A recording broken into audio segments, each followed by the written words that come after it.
simple connected in this talk. Sorry, it's university, given all the disclaimers.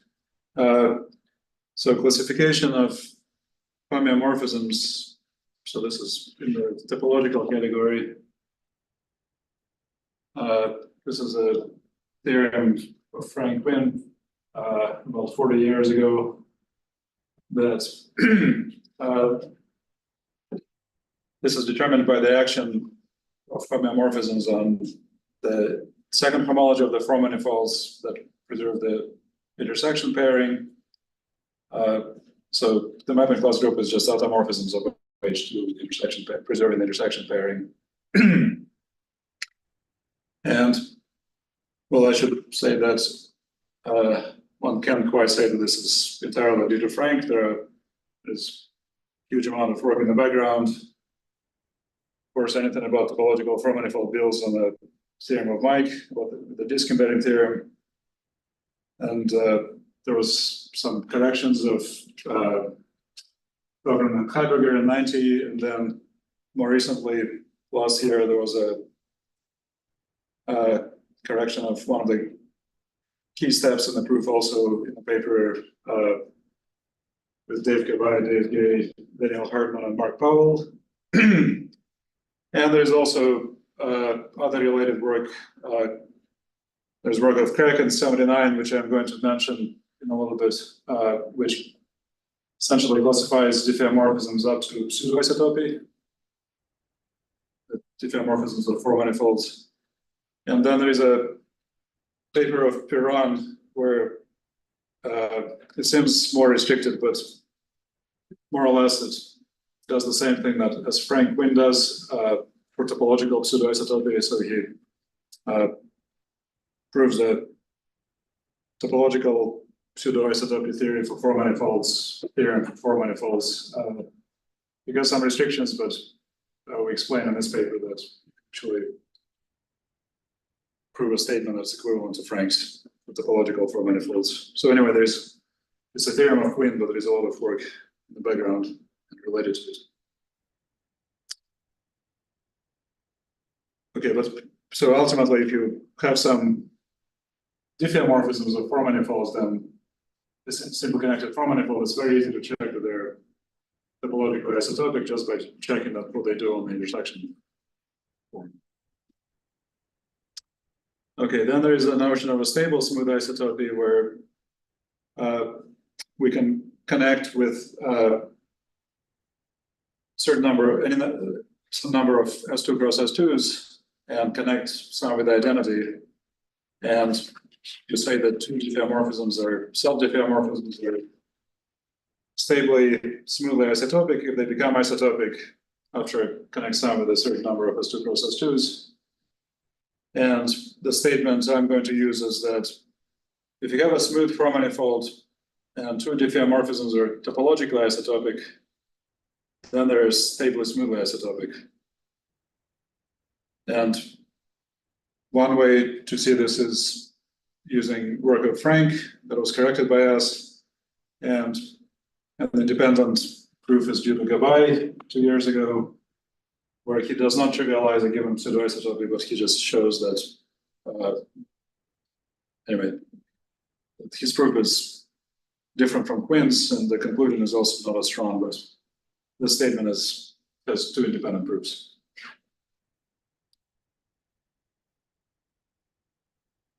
Okay, and then let me, without explaining what they are, just mention some examples of exotic diffeomorphisms. The first examples were given by Ruberman in 98 and then 99.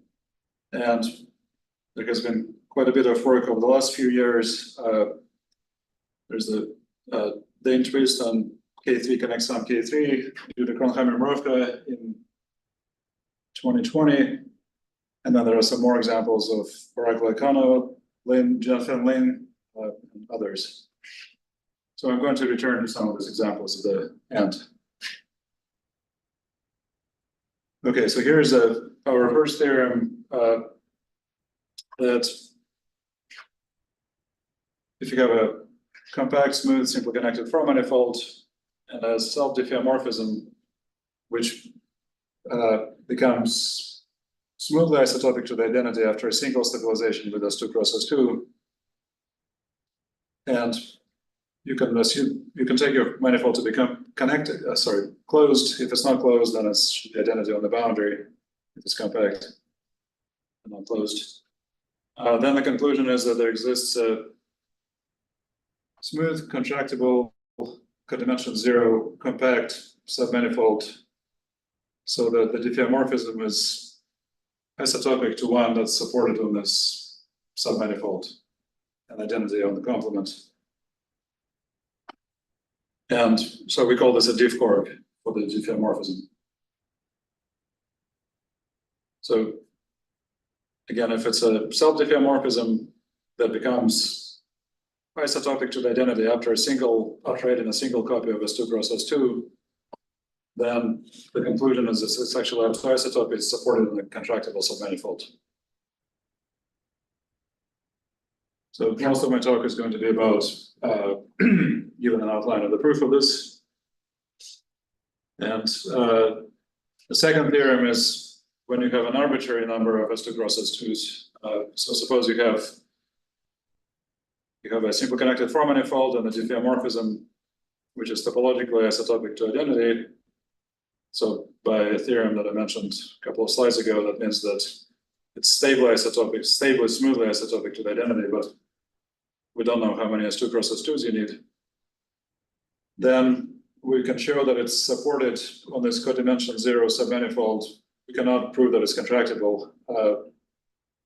We can find a submanifold which is homotopy equivalent to a measure of two spheres, so that the inclusion is null homotopic in the form manifold, so that F is supported on this, up to isotopy is supported in this submanifold. And I'll give an outline of this theorem as well.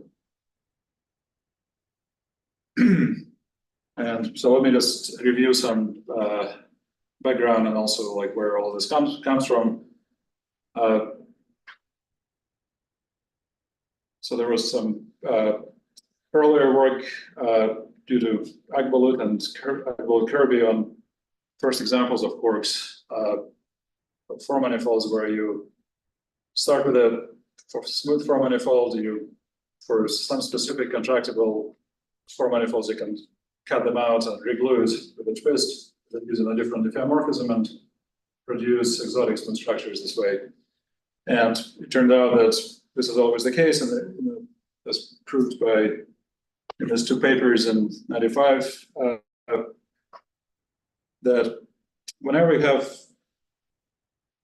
two two smooth structures in a form manifold, then you can always construct an H-cobordism, smooth H-cobordism relating them.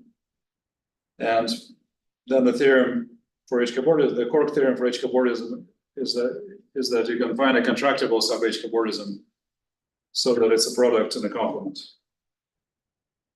And when people talk about corks, they usually assume various other conditions.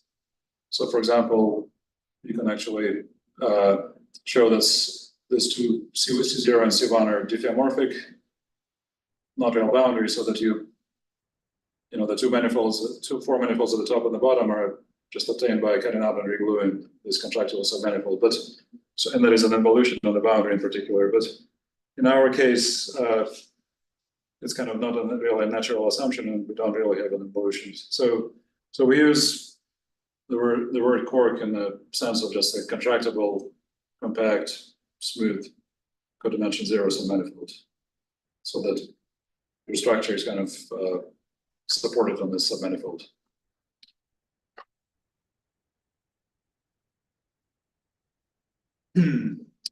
Okay, so anyway, so this is kind of the background for our talk, and in our case, we're going to go through pseudoisotopy, which is one parameter family of H-cobordisms. So in a sense, this is kind of using the same methods as we're using these theorems in some kind of related construction in the setting of a pseudoisotopy. So let me say a few words about pseudoisotopy.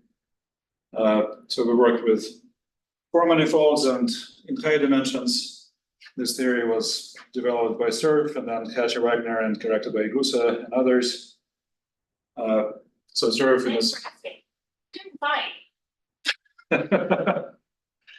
So Cerf did a simply connected case, and Hatcher-Wagner developed the abstraction theory for non-simply connected high-dimensional manifolds.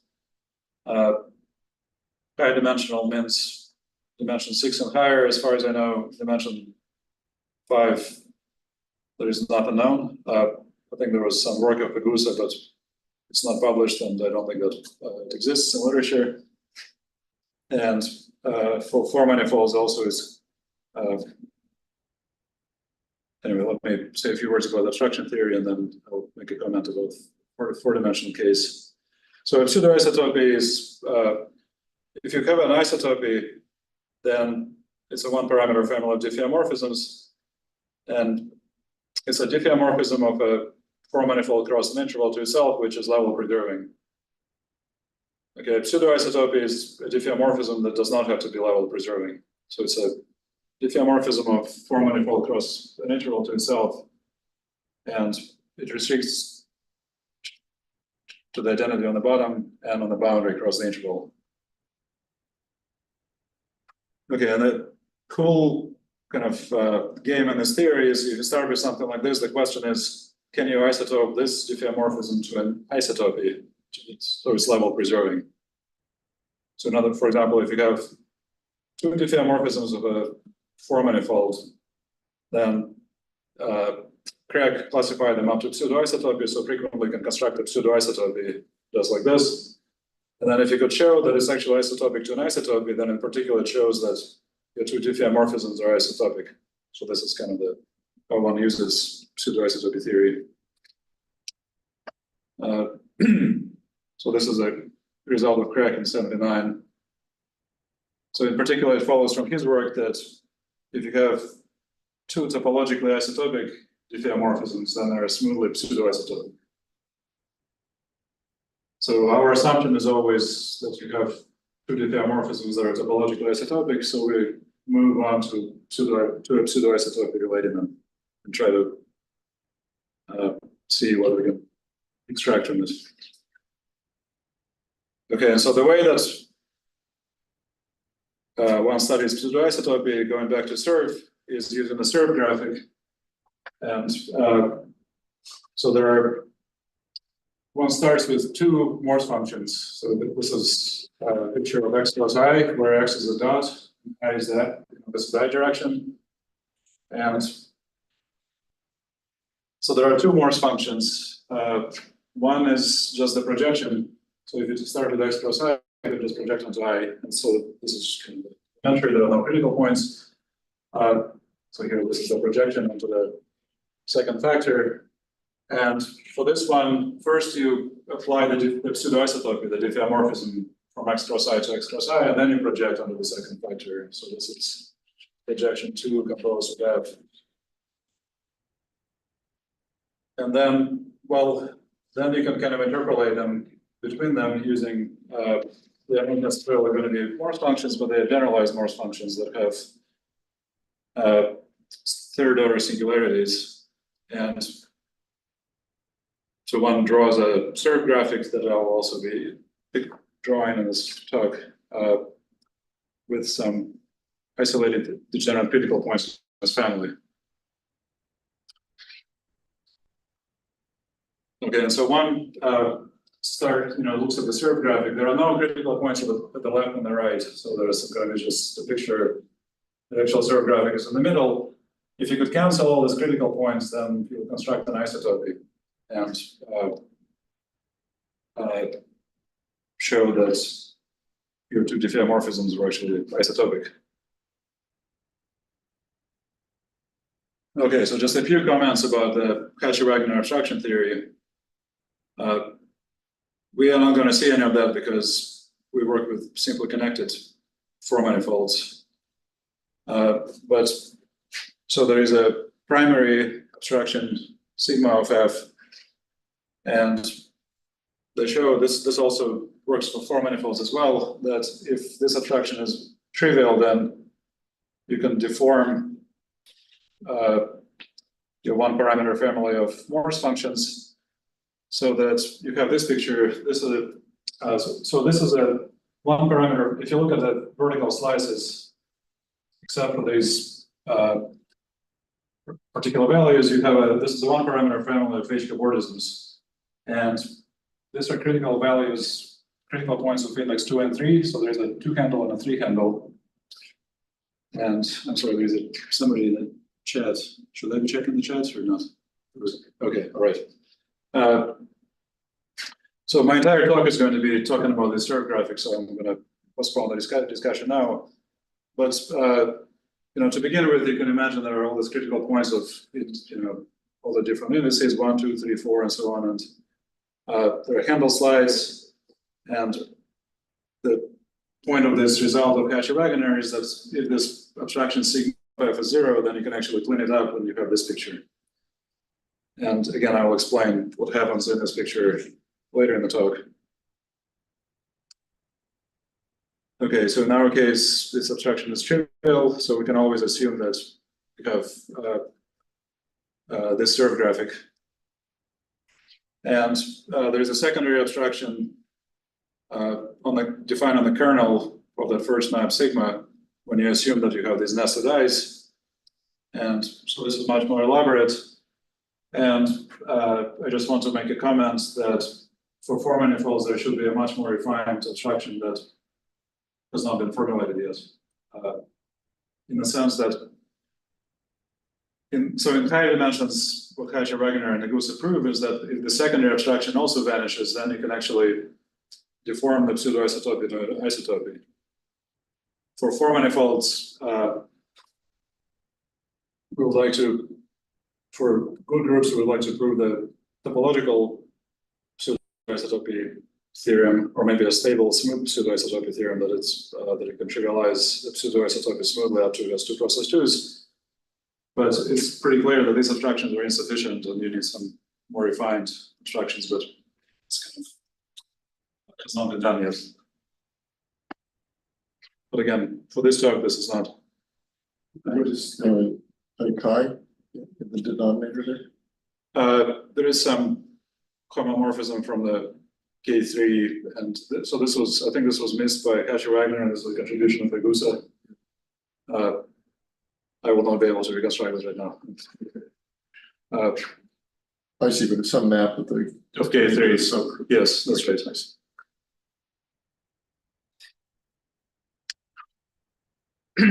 Okay, so just like one studies H-cobordism by looking at the middle level. So if you have a smooth H-cobordism of four manifolds, then you can cancel one handles and four handles, and you have two handles and three handles left, and one looks at the middle level after the two handles are attached, and you see the belt spheres of two handles and the attachment spheres of three handles, and everything is encoded in that picture. So similarly, Quinn's approach in his 1986 paper is analyzing what he called the middle level, which is that dot in the middle of the serve graphic. And so what happens in the serve graphic is that, so first there are no critical points, then TB is the birth times, so several 2-3 handle pairs of Warren. So let me draw a little bit. So between TB and TF, F is for finger moves. So this is so I'm just illustrating the picture in the four manifold. So you have a bunch of 2-3 handle pairs. So this is what we call them A spheres and B spheres. So these are two spheres in the middle level of the H-cobordism. A spheres are the belt spheres of two handles, and B spheres are the attachment spheres of three handles. So between TB and TF, you see several of these pairs. All right, and then as the horizontal time progresses at the finger move time, what you see is a bunch of finger moves take place. So something like this.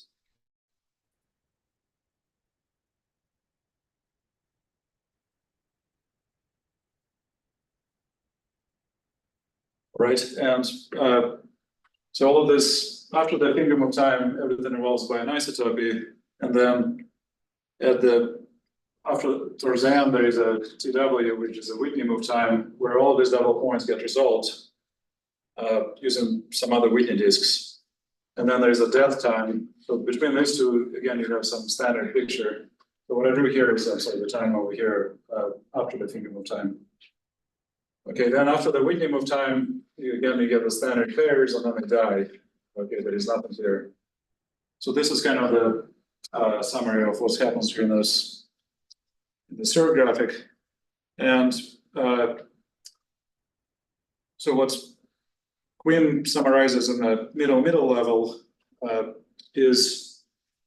Sorry, Slava, can I ask? Yes. In the last slide, are there any handle slides like a V1 over V2? So there are no handle slides. So once the first primary abstraction of heterogeneity vanishes, there are no handle slides. You can assume that there are no handle slides. So what we call the Quinn core, actually, let me just draw a separate picture. I think this is roughly what it is, but in general, so the Quinn core is going to be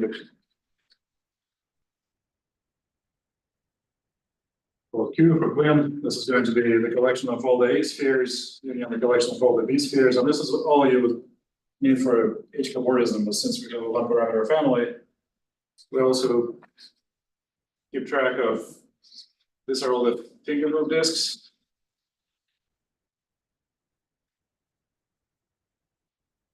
And these are Whitney disks. And so what happens in the middle level is that this is a particular four manifold.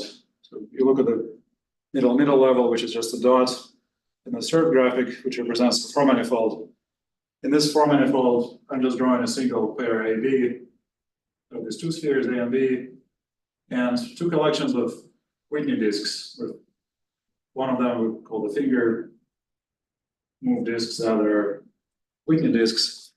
And what happens is that as you start from this middle point, when you move to the right, the Whitney disks are used to resolve all the double points, and as you move to the left, the finger move disks are used to resolve all the double points.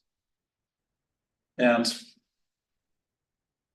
in general, there's a lot of complexity in how the finger disks intersect the Whitney disks. So if, for example, in this situation, if V and W were disjoint, then you could actually trivialize this particular pseudoisotopy and just get rid of all the critical points. But in general, V and W intersect, and you can very easily come up with some examples. You can start with this formula like this, and then very easily construct some examples where it's not clear how to trivialize them, just by introducing intersections between V and W. But in principle, this handle body, which is the neighborhood of this two complex in the middle level, determines the entire pseudoisotopy. So it's A, B, and the two collections of Whitney disks for all the double points, for the additional double points.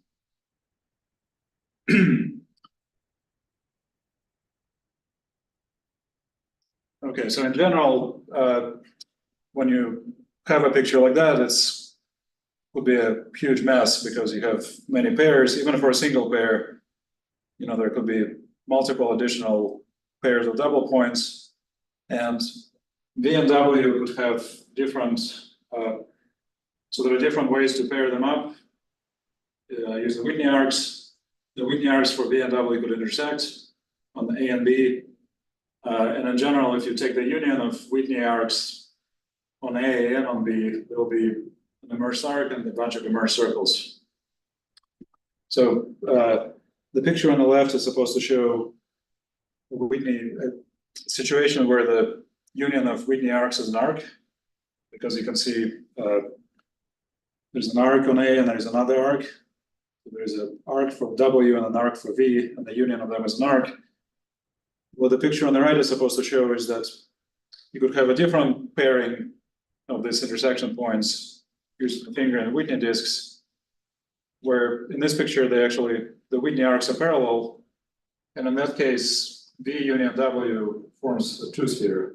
There's a little bit of origin in A and B, but V union W union origin, a bigone in A and a bigone in B forms a two-sphere.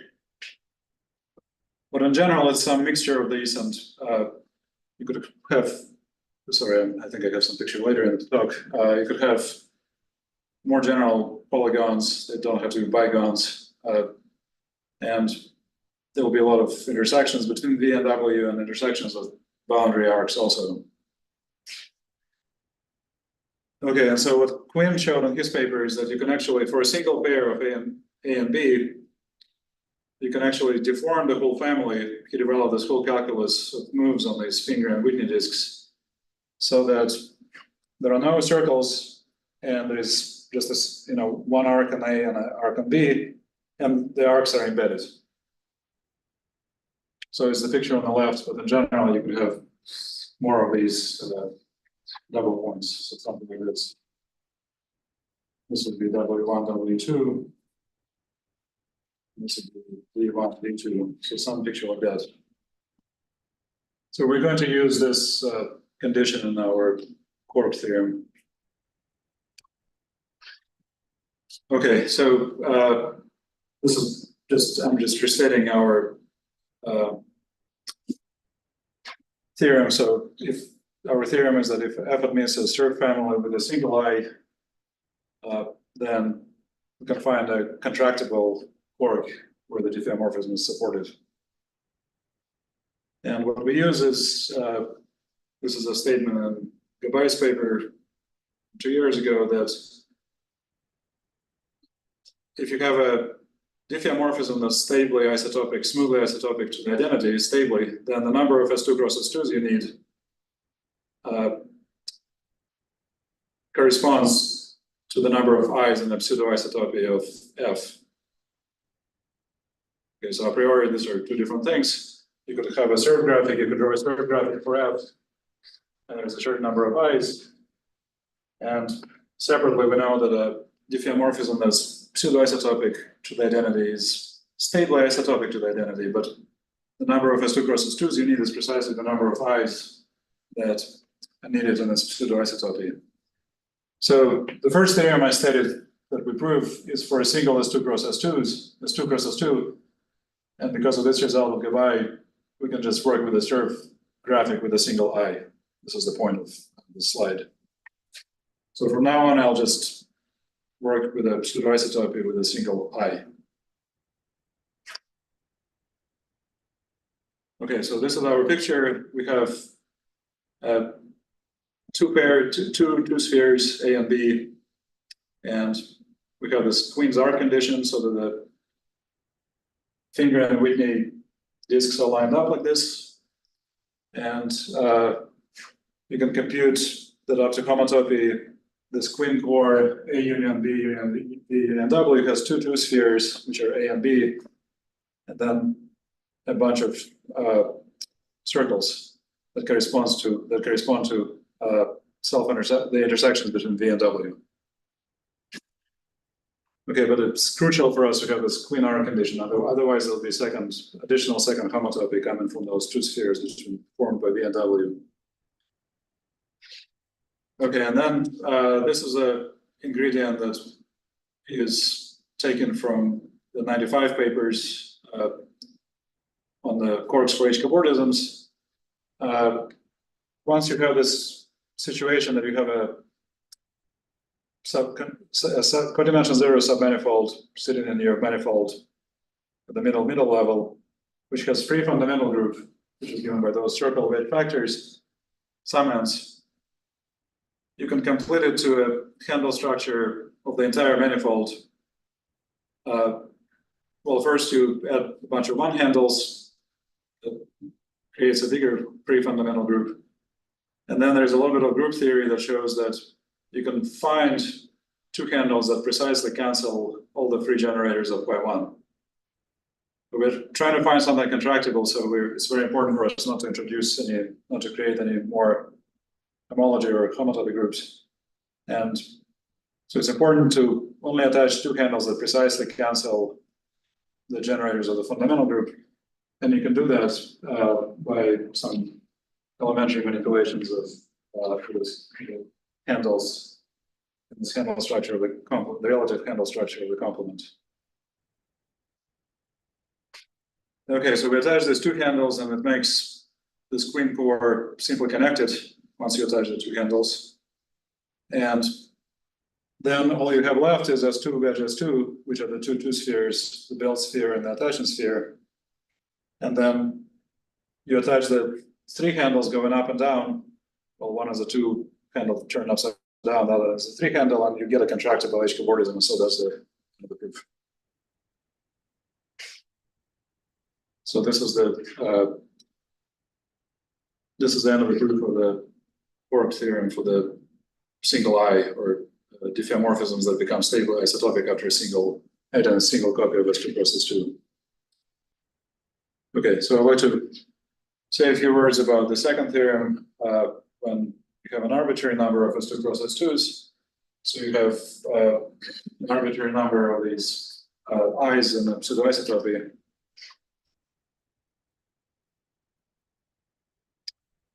Okay, so one comment here is that, so our conclusion is that we cannot find contractible quarks in general. So we find this codimension zero submanifolds that are homotopy equivalent to a wedge of two spheres that are null homotopic. And it's worth noting that Badnik-Gabai's barbell diffeomorphisms are actually supported on essentially up to homotopy of wedge of two spheres that are null homotopic. So they construct interesting diffeomorphisms in the presence of fundamental group. In our case, it's simply connected. You can still study barbell diffeomorphisms, but anyway, this potentially could be an indication that maybe you expect some two spheres there, but we don't know if you can find a contractible quark in general or not. Okay, so I apologize, I mislabeled. This on the right should be B1, and I switched the indices of B1 and B2. Sorry about this, should be B1 and the other one should be B2. So if you have more than one eye, you cannot possibly implement the arc condition. The arc condition of Quinn, by definition, you need an odd number of intersections between two spheres to have an arc condition. And if you have different pairs, AB pairs, like in this picture, then what you have are some two spheres that you create by taking the union of V, W, and some regions in the spheres A and B. So like in this picture, you can see there are two intersection points between A and B. So you necessarily have a two sphere. It might or might not be null homotopic because if you have some second homotopy groups in your four manifold, then this two sphere might be essential. And so what we show is that you can actually get rid of all these essential π2 elements.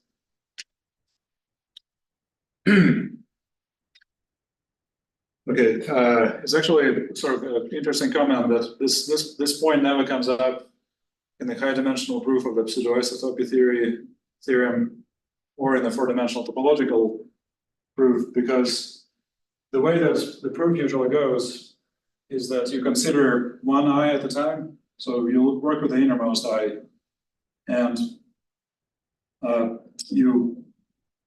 whole strategy of the proof is you just get rid of that eye. And once you erase that, that makes the next eye more complicated, but you never have to consider two different eyes simultaneously. So you kind of work at one eye at a time. And once you simplify one eye, then get rid of all the finger Whitney moves, you can just get rid of it and then move on to the next eye. We can't do that because we're trying to construct a quark that has all the complexity of the pseudoisotopy at the same time. So we're kind of forced to look at the union of all these things. It's entirely too complex. Well, but could you instead say if you had K nested eyes, say that there were K different contractible quarks, and the diffeomorphism could be made to the identity by isotopies in these K regions. Composition of isotopies, each one supported in a core.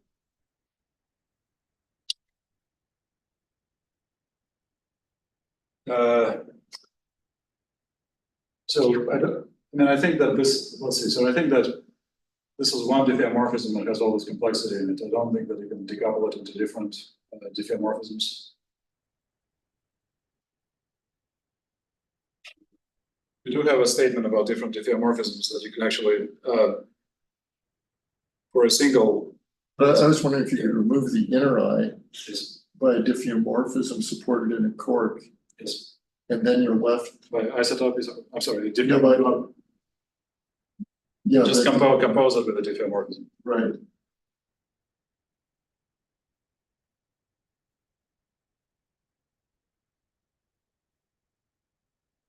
Okay, well, that's a good point. I'll think about this. Thanks. Okay. So this is sort of an example of slightly more complicated example where you have 4 intersection points, and then you could have a pairing like this, W1, W2, and then a different pairing, V1, V2. And what you see is a two-sphere, which is the union of 4 Whitney disks that look like this kind of belt on the equator. And then there is a quadrilateral in A and a quadrilateral in B. And so that there's always a two-sphere. There's some choice actually of which quadrilateral to consider in a A and a B, and the difference is measured by 2 of these additional hyperbolic pairs, but anyway, this is some details. Okay, and so the first step is just like in the single eye case where we add 2 handles to make it simply connected, so that works because of homotopy type of the Quint core is still going to be a bunch of 2 spheres and a bunch of circles. So we can kill the circles by adding two handles, just like in the previous case. So after that, you have a bunch of 2 spheres. Some of them are A, some of them are B, and some of them are formed by this finger and Whitney disks. Okay, and so now the strategy is to introduce trivial pseudoisotopies, realizing particular pi2 elements, and then merge them and then get rid of the pi2 elements. So, so what's shown here is that this is the given pseudoisotopy on the left, and we create these additional pseudoisotopies where they're trivial, so they could be deformed away to nothing, but they realize a particular pi2 element, any pi2 element you want. And then you can merge pseudoisotopies together, just prevent this from dying, so it just merges into birth like this. And then once you do this, you can kind of recombine the arcs and the Whitney disks using Quinn called this the sum square move, where you can, if you have 2 different Whitney disks, you can merge them together, recombine them, and using that you can kill pi2 elements because we created them precisely to cancel the elements. So the outcome of this is that you still have these 2 spheres, but they're now homotopic in their 4-manifold. So this is kind of there's a lot of detail, but this is the summary of the proof. Okay, just to mention some examples. These are the first examples of Danny Ruberman. So the 4-manifolds are of this type, and really there are some elliptic surfaces and some log transforms, but after you connect them with some CP2, CP2 bars, they all become diffeomorphic, and this is what he used. And I'm sorry, I should have removed the slide. Sorry, this is not a Z infinity subgroup. I'm sorry, Danny corrected me. There's a infinitely generated subgroup that abelianizes to Z infinity. Sorry about this, is incorrect. So this is what he constructed.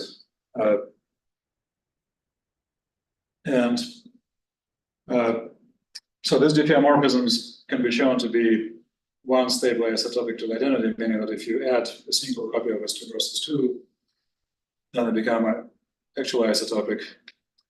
And on some level, this is can be understood as in terms of the spheres in his four manifolds, the way that he constructs the diffeomorphisms is using some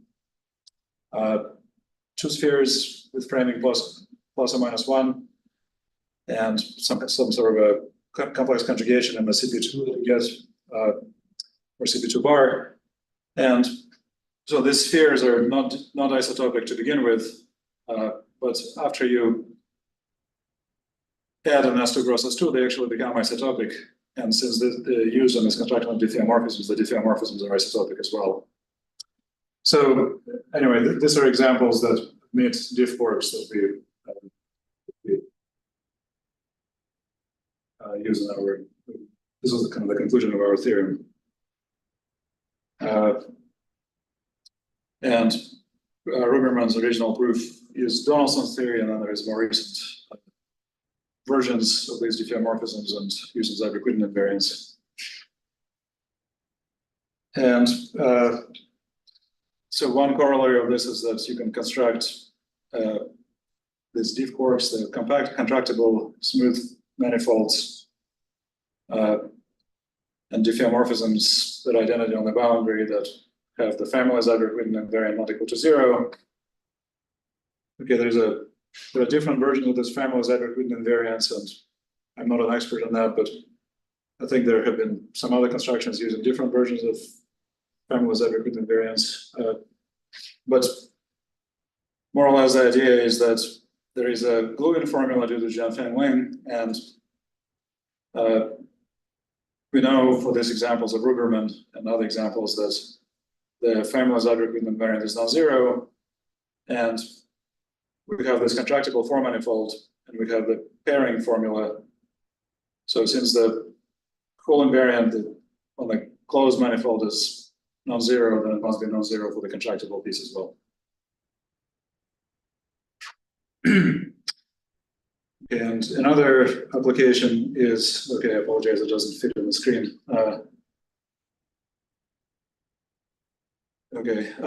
So there is a, if you have, so this is a question that makes sense in any dimension.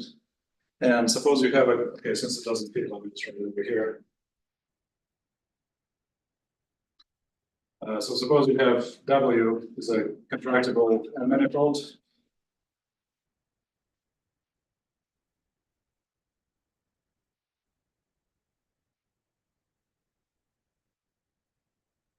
Then you can just consider a disk in the interior W. And if you have a diffeomorphism of the disk trail boundary, then you can extend it by the identity on the complement to the diffeomorphism of W rail boundary. And so there's a recent work of Galatius and Randall Williams from us here that shows that this map, which I just described, is actually a homotopy equivalence on the diffeomorphisms of the disk rail boundary and to diffeomorphisms of W rail boundary.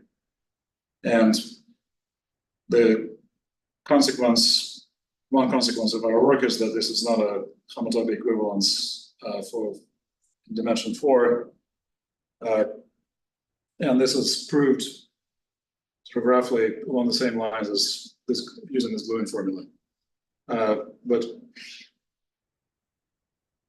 I gave this talk a few weeks ago, and then I heard from Danny Ruberman, and Bakuto also has been in touch with us that apparently it's a folklore theorem, although it doesn't exist in literature. Apparently experts know, I'm certainly not an expert, but experts do know that apparently that if you have a diffeomorphism that's detected by some kind of family Zyber-Quinn invariant, then it cannot be localized on the four-ball. And anyway, this is, we just kind of given a proof that's suitable to our context, which is co-contractible four manifolds. And I think you guys are writing a different version of this, right? Okay.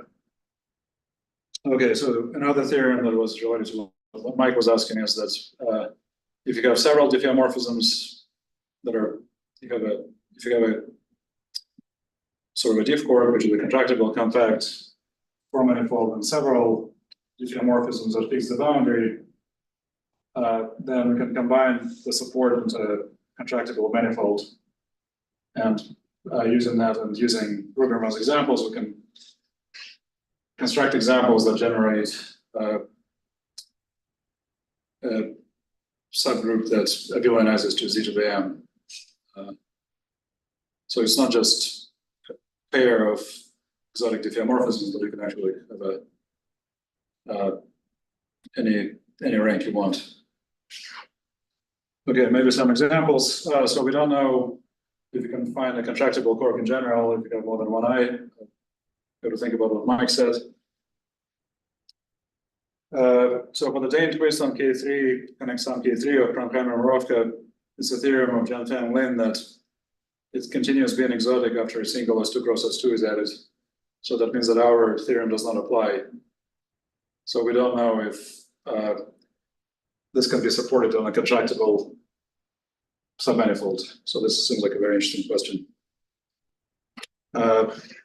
So absolutely nothing is known about non-cyclically connected four manifolds, and the version of Perron and Quinn's theorem is not known for good groups, for example, for Z.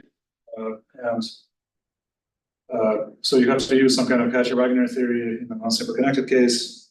And it seems very clear that you have to develop some kind of refinement of Cauchy-Wagner invariance, so that none of that has been done.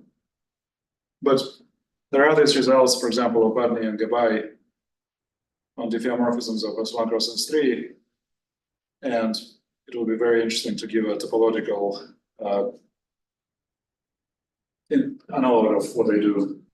So that some of those are also not topologically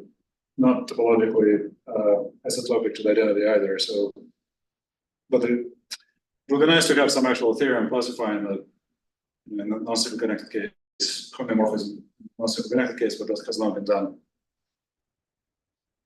And I think that this is probably work in progress. Since I don't know anything about, sorry, I shouldn't say that. I'm not an expert on Floer homology, but just a comment about this is that historically, the way that corks have been, corks with non-trivial involutions on the boundary have been discovered is that there were exotic smooth structures on closed promanifolds. And if you find a cork, then you know that the involution does not extend to the cork because you can distinguish the closed manifolds using Donaldson or Zyber-Quitten invariance. More recently, technology has been developed to just look at these corks and make no reference to the closed manifold. So there are these involutive Floer homologies where you can look at this cork with an involution and detect, you have a Floer homology, you have this four manifold that uses something on the Floer homology of the boundary, and you can study them using this new tools. And so in principle, you could close them up and start constructing exotic structures on closed four manifolds. So it would be nice to have something like that also in the theory that we're discussing. We deduce the fact that some diffeomorphisms are not isotopic to the identity for this contractible four manifolds because it's true for the closed up manifolds. But in principle, it would be great to have to go the other way, just start with a cork and just work with that. And I think I'm done. Thanks.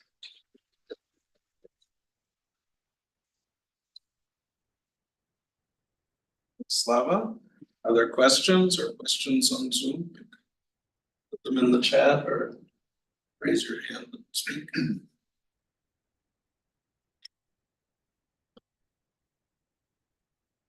Well, maybe I should just make a comment. I remember Mike reading your paper about this corks from '95, and I think you made a comment that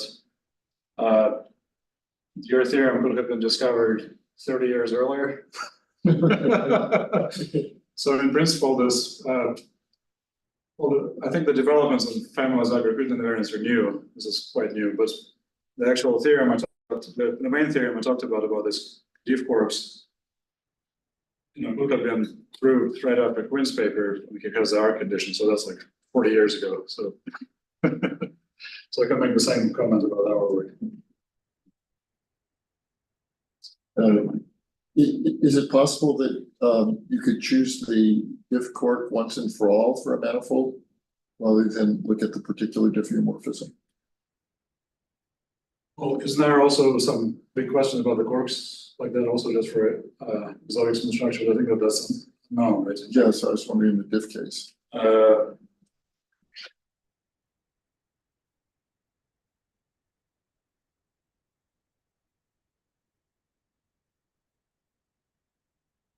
Yeah,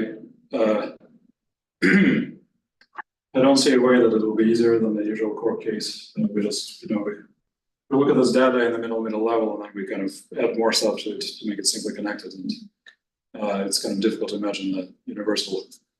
I think it's conjectured to be not true, right? But yeah. So I don't know.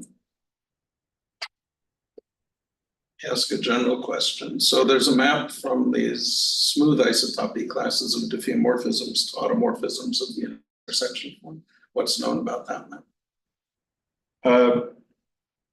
Well, I mean, I think essentially this is, I mean, the automorphisms of the intersection form are the same as the topological, Yeah, right? So we're essentially just studying the kernel of it. And Is it always on to? It's always on to, yes. Sorry, is it always on to? Sorry. In terms of wall, but they involve some stables. Yeah, I think there is some histogram too that's supposed to be. So maybe, I'm sorry, let me take this back. In some situations, when you have an extra histogram too, I think it's not to be on to. But in general, And can a fiber be infinite? well, yes, I mean, I think that's what Ruberman's example is. Oh, it's already infinite. There's an infinitely generated subgroup that the one has is just infinite.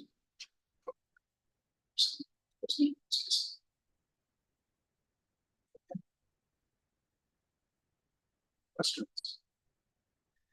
Okay, if not, let's thank Slava again. We'll resume.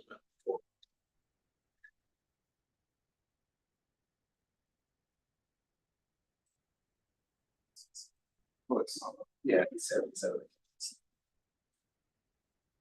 So it's not on 37? for like cases at this point, you usually actually be the almost invariant.